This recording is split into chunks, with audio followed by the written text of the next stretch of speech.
Mesdames, Messieurs, peuple congolais, être citoyen, c'est être informé. Et pourquoi? Parce que l'ignorance est la pire des souffrances. Le savoir et la connaissance vous libèrent. Pour info, on nous signale que le dictateur Denis Sassou Nguesso serait susceptible de libérer d'ici le 15 août 2021 ses prisonniers politiques. Ça, c'est l'information que nous avions reçue. S'agit-il d'une rumeur, d'une info ou d'une intox? Et donc, l'information a été vérifiée et nous cherchons à avoir plus de précision. Est-ce qu'il s'agit d'une rumeur, d'une info ou d'une intox? Souvenez-vous, en 2019, on nous avait signalé en septembre que Denis Sassou Nguesso allait libérer le général Jean-Marie Michel Mokoko. La suite, on la connaît. Puisque Denis Sassou Nguesso n'avait pas obtempéré aux injonctions de la France-Afrique et notamment du président français Emmanuel Macron et de son premier ministre des Affaires, de son ministre des Affaires étrangères à l'époque, qui était en activité, Jean-Yves Le Drian. Et la suite, on la connaît. Et nous avions par la suite eu des précisions sur ce blocage-là, qu'on a tout expliqué.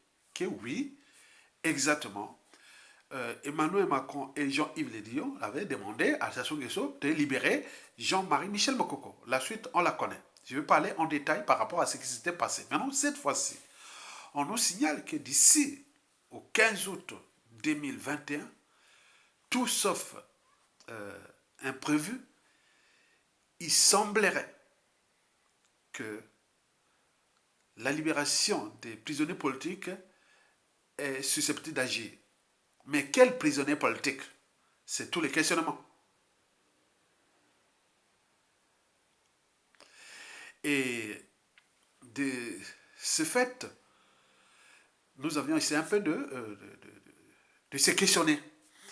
On s'est dit, bon, ben, si la libération des prisonniers politiques est susceptible d'agir d'ici le 15 août 2021, s'agit-il là des pressions intérieures et extérieures? S'assoit-il reçu des pressions intérieures et ou extérieures? S'agit là d'un acte d'apaisement. Et pourquoi faire? C'est tous les questionnements. Donc, tout doit se poser autour de soit il a reçu des pressions, soit lui-même a dit, bon ben, c'est un acte d'apaisement. Donc, il faut décrypter la situation. Il faut apaiser la situation.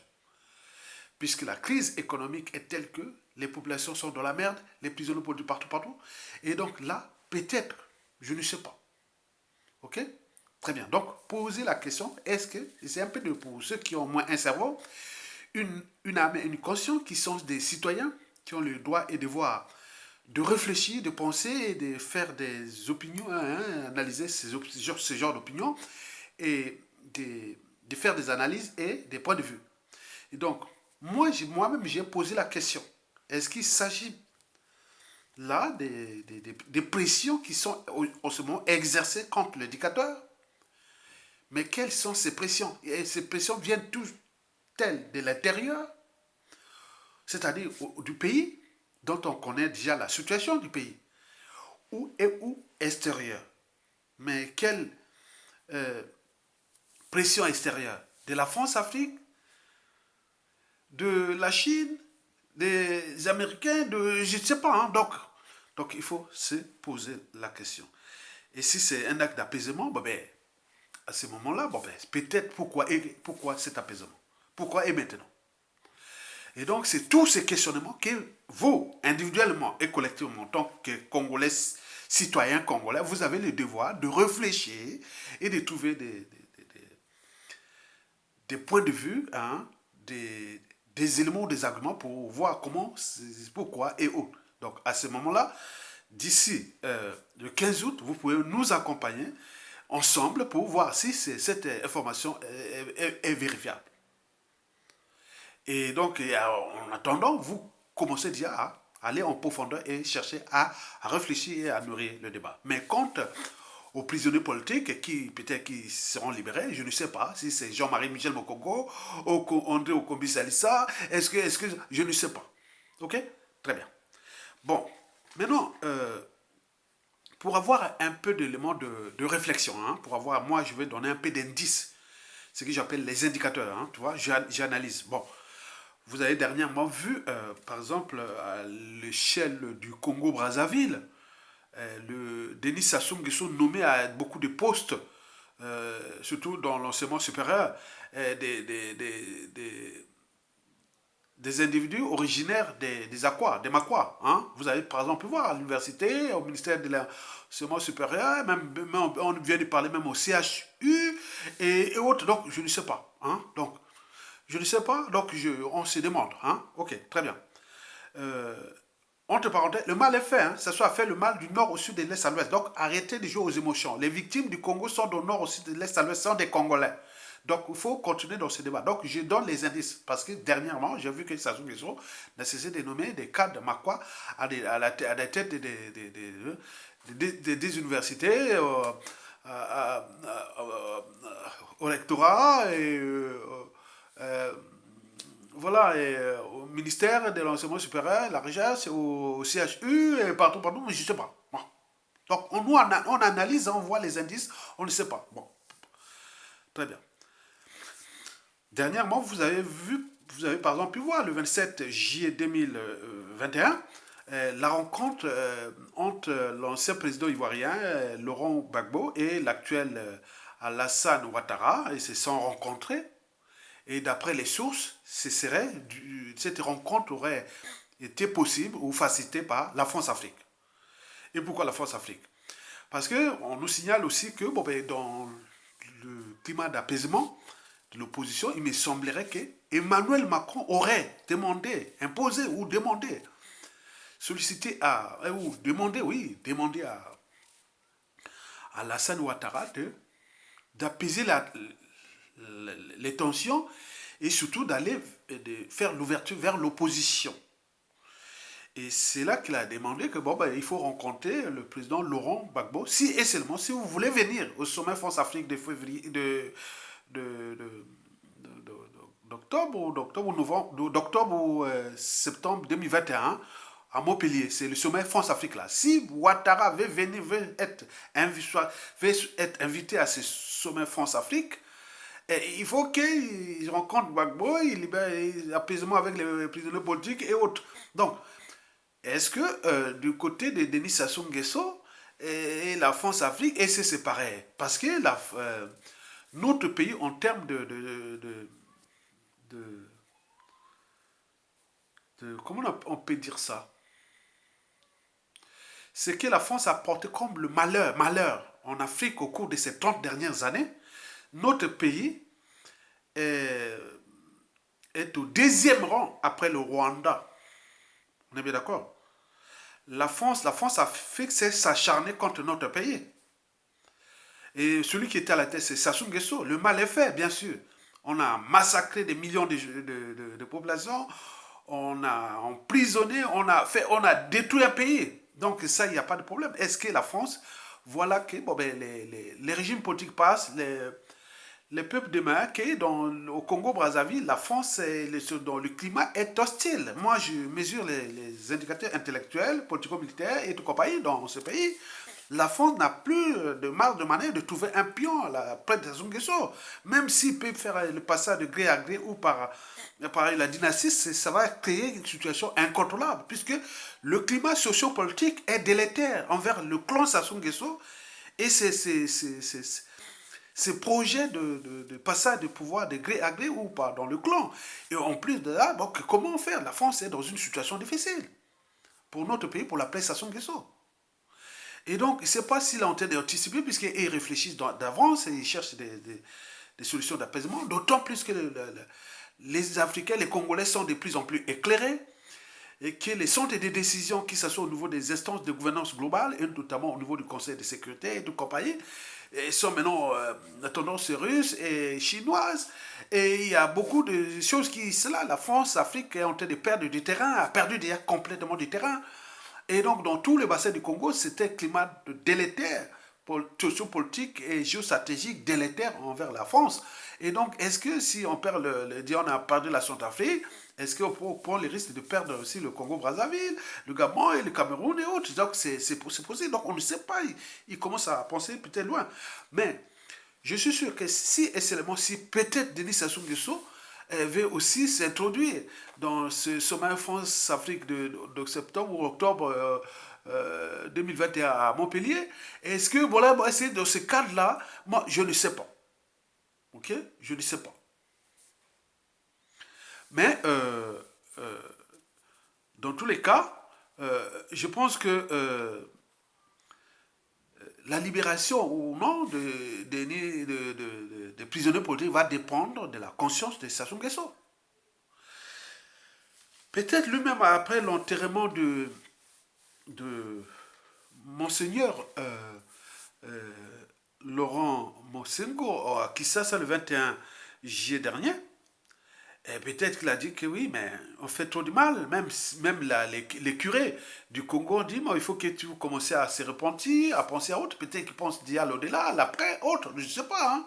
Et donc, il s'inquiétait, il a fait les révélations que nous avons eues. Hein, que Sassou Nguesso s'inquiète de la dépouille de ça. Donc, au cadavre, qu'il ne soit pas souillé, ni quoi que ce soit, est-ce qu'il commence déjà à penser que voilà, est-ce que, bon, quelqu'un qui pourra... Non, je ne sais pas, hein, ce qui se passe hein, dans ces réseaux-là, je ne sais pas.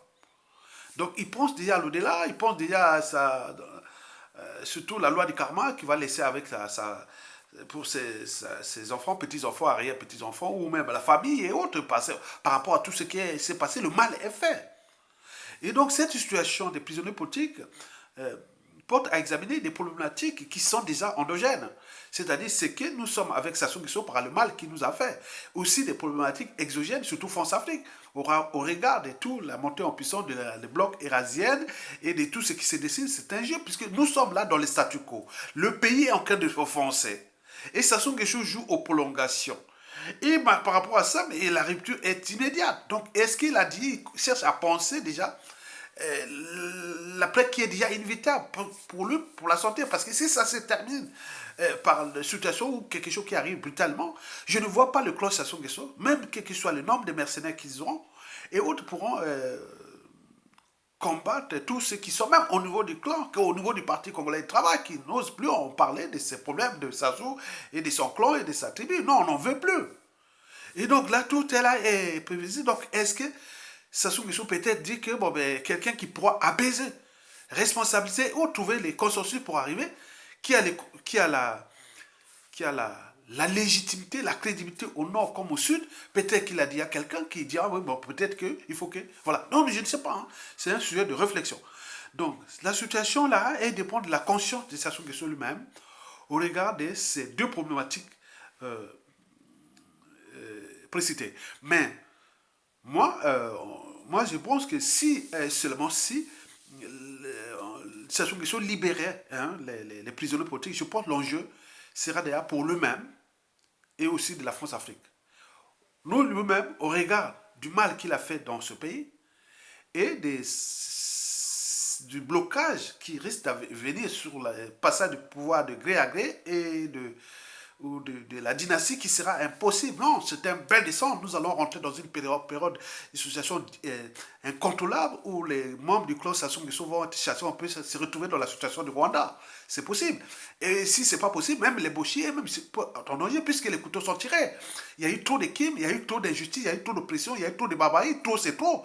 Et donc là, on cherche à apaiser les causes. Donc les gens ne vont pas pour négocier, pour dire faire plaisir à Sassou. C'est lui qui est en position de force là. Mais là, le rapport est en train de s'inverser, puisqu'il n'est plus en position de force. Il y a trop de pression sociale, il y a trop de victimes de toutes catégories socio-professionnelles et de tout âge, à cause des conditions de vie indignes. Même au sein du clan, les gens meurent sans être soignés. Même on vient de perdre un chef d'état-major de l'armée de terre, le général Bokemba, il doit être proche de ce jeu. Donc il y en a beaucoup qui vont mourir. Donc les gens en ont marre. Donc ils disent, non, mais on a la possibilité de trouver un individu, passer dans une transition réparatrice et faire quelque chose de bien. Donc peut-être que c'est tout cela qui se dessine.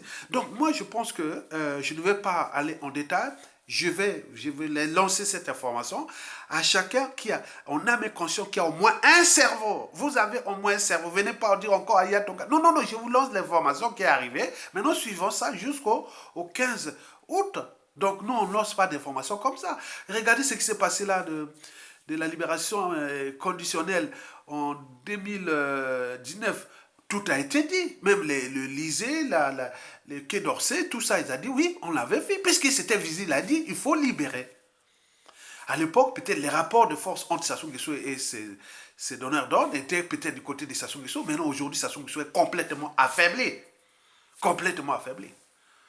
Et donc, peut-être qu'il cherche des solutions de sortie d'abord pour lui-même. Surtout, c'est pour lui-même. Et donc, l'affaire là, Sassou ne contrôle plus rien dans ce pays. On est bien d'accord? Donc, la situation est là. Donc, moi, je pense que pour moi, hein, je pense qu'il y a d'abord, c'est la synthèse entre les pressions euh, intérieures dues à sa mauvaise gestion de ce pays et au crime qu'il a commis, qu'il est dans une situation difficile, qui risque de se retourner sur lui et sa famille, son clan et ses dignitaires et tout compagnie. Mais il y a aussi les pressions peut-être extérieures de la France-Afrique qui pensent que, bon, ben, si on n'anticipe pas cette situation, si on la laisse pourrir, parce qu'on est dans la prolongation, dans le statu quo total, mais si et seulement si ça se déclenche, la France risque de se retrouver au Congo-Brazzaville comme elle est en ce moment en Centrafrique. Et donc, ça, donc, pas question. Donc, ils sont en train de jouer. Donc, ils n'ont plus de pions, en fait. Ils ont des pions, mais les pions-là ne peuvent pas être là. C'est créer quelque chose qui sera une phase transitoire pour dire à la France au revoir. Vous avez tout compris. Donc, comment apaiser? Donc, trouver les consensus. Et donc, c'est là le questionnement. Et donc, maintenant, de cette problématique que je vous ai dit, qu'il y a aussi les enjeux géostratégiques, hein, qu'il faut en tenir compte. Bon, donc ça englobe, c'est un tout, c'est un tout qui est là. Donc, lui, il n'a plus de choix. Sassou est en position de faiblesse. Je le sais. Il ne contrôle plus rien. Mais il faut des apparences. Tout est maintenant, il n'a plus des. Donc, même au sein de la France-Afrique, ils ont dit non merci. Donc, elle veut vraiment peut-être trouver les choses qui pourront peut-être sauver un peu une part de leur dignité qui va peut-être rester au moment qu'ils vont chuter. Parce que les couteaux sont tirés. Les bourreaux vont devenir leurs aller-retour les bourreaux qui sont eux, ils sont des bourreaux, ils vont devenir aller-retour des victimes. Ça, c'est inévitable. Mais comment trouver le mécanisme en tenant compte de la géopolitique nord-sud, de tout ce qui s'est passé, donc il s'est joué entre là, mais ça n'a plus de sens, c'est caduc. Donc comment trouver les mécanismes de sortie de là? Donc l'information principale est là, et que ça risque est susceptible de libérer les prisonniers politiques d'ici le 15 août, on ne sait pas qui.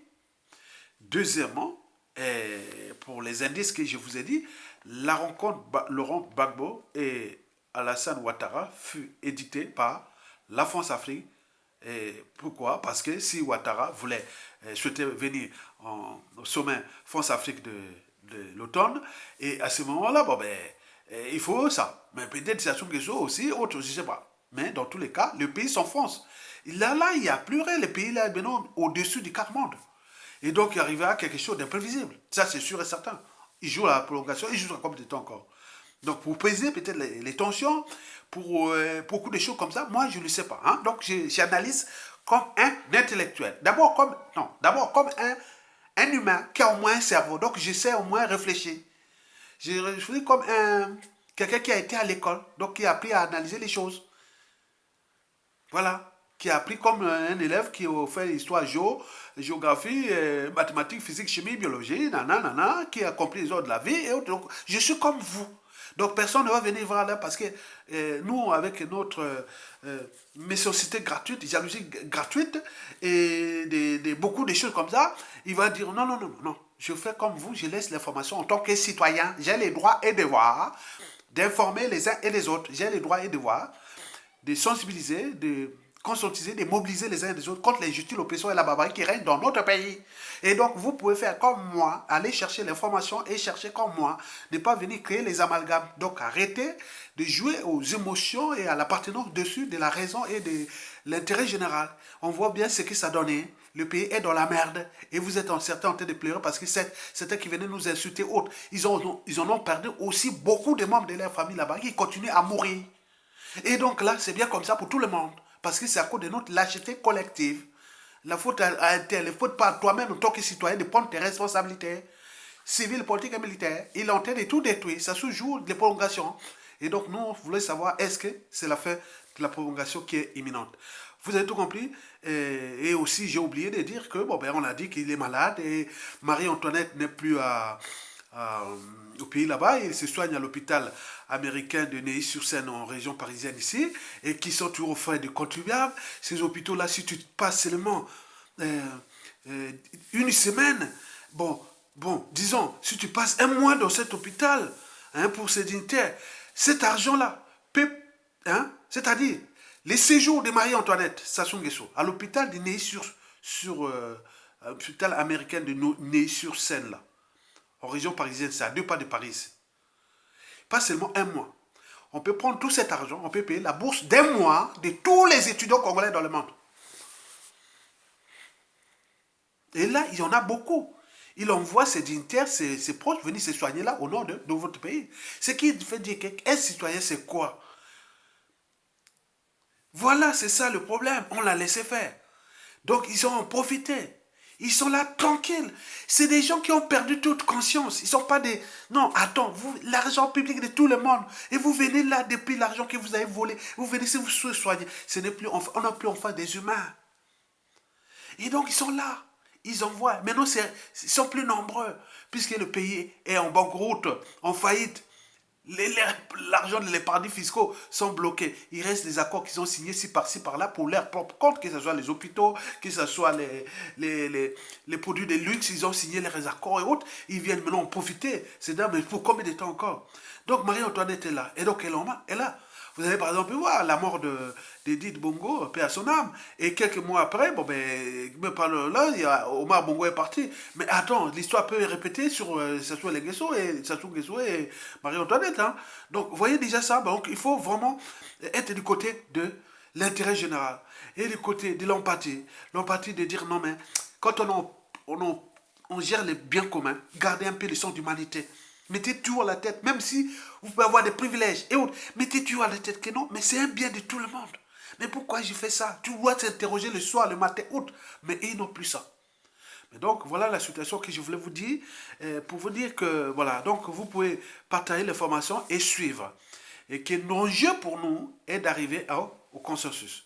Pour qu'on rentre dans une transition politique réparatrice, où il n'y aura ni chasse à l'homme, ni mort d'homme, mais simplement la manière d'apaiser et de responsabiliser les uns et les autres au niveau citoyen, au niveau administratif, au niveau politique, économique, financier, au niveau pénal, au niveau point. Il n'y a plus de problème et pour envie de mettre l'intelligence collective qui est là. Je vous ai dit que les Congolais pris individuellement, ils sont très intelligents. Ça, je vous dis, au pays comme de la diaspora, il y en a beaucoup. C'est vraiment, je vous dis, sincèrement, on a du monde, du talent qui est là, qui nous attend.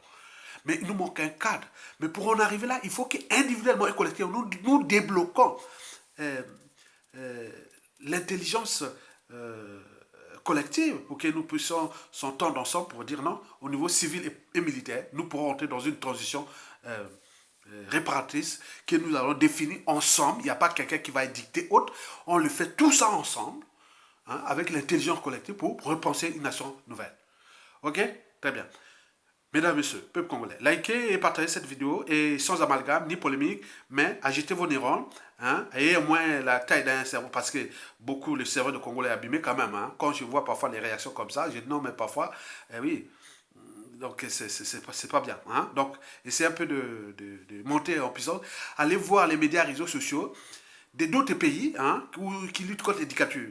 Vous verrez que le niveau de réflexion est très élevé. Allez voir dans d'autres pays qui luttent contre les dictatures.